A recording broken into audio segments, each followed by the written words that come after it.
আসসালামু আলাইকুম। মাছের বাজারে আসছি মাছ কিনতে। রমজান মাস, বিকাল বেলা আসরের ওয়াক্ত চলছে। দেখেন আজকে মাছের দাম দেখাই আপনাদেরকে। শুরুতেই দেখাচ্ছি এই যে দেশি মাগুর, শিং, চেংটি।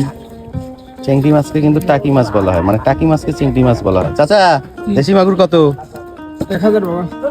1000 টাকা কি তাতে বেশি হয়? মানুষ কিনে খায়। দর্শক আপনিই বলেন তো, আমার জায়গায় যদি আপনি থাকতেন তাহলে কি আপনি এই দেশি মাগুর মাছ 1000 টাকা কেজিতে কিনতেন, যেখানে গরুর মাংসের কেজি হচ্ছে 700 টাকা? এগুলো যে দেশি জাতের মাগুর সেগুলো দেখেই বোঝা যাচ্ছে, কিন্তু কোন পদ্ধতিতে চাষ হয়েছে, পাগারে নাকি ডোবায় নাকি খালবিল বা নদী নালার মাছ, সেটা দেখার কোনো বুদ্ধি নাই, বোঝার কোনো বুদ্ধি নাই। বিশ্বস্ততার উপরেই কিনতে হয় আসলে, মাঝিদেরকে বিশ্বাস করে বা জেলেদেরকে বিশ্বাস করে। এখন বাংলাদেশে যদি মানে দেশি মাগুর মাছের কেজি 1000 টাকা হয়, তাহলে আপনি কি কিনে খাবেন? মানে এগুলো কিনে কারা? এগুলো কি আসলে বিক্রি হয়? বিক্রি না হলে বা জেলে বা মাঝিরা কেনই বা এগুলো বাজারে নিয়ে আসবে বলেন তো? বাজারে যেহেতু নিয়ে আসে তার মানে বিক্রি হয়, আমাদের মতোই অনেকে কিনে খায়। এখন কথা হচ্ছে কারাই বা কেনে। যাই হোক, আমাদের অত টাকা নেই ভাই। দুইটা মূল্যবান কথা বলি, সেটা হচ্ছে এই বাজার খরচ করতে আইসা দেখবেন বিভিন্ন জিনিসের দাম এই রমজান মাসে হাতের নাগালের বাইরে চলে যায়। তেমনি একটি প্রোডাক্ট হচ্ছে লেবু, আর কিছু কিছু মাছ যেগুলো খুব কম পরিমাণে বাজারে ওঠে বা পাওয়া যায়। পুঁটি মাছের কেজিও এখন 300 থেকে 400 টাকা। পৃথিবীতে বাংলাদেশই এমন একটা দেশ যেখানে রমজান মাসে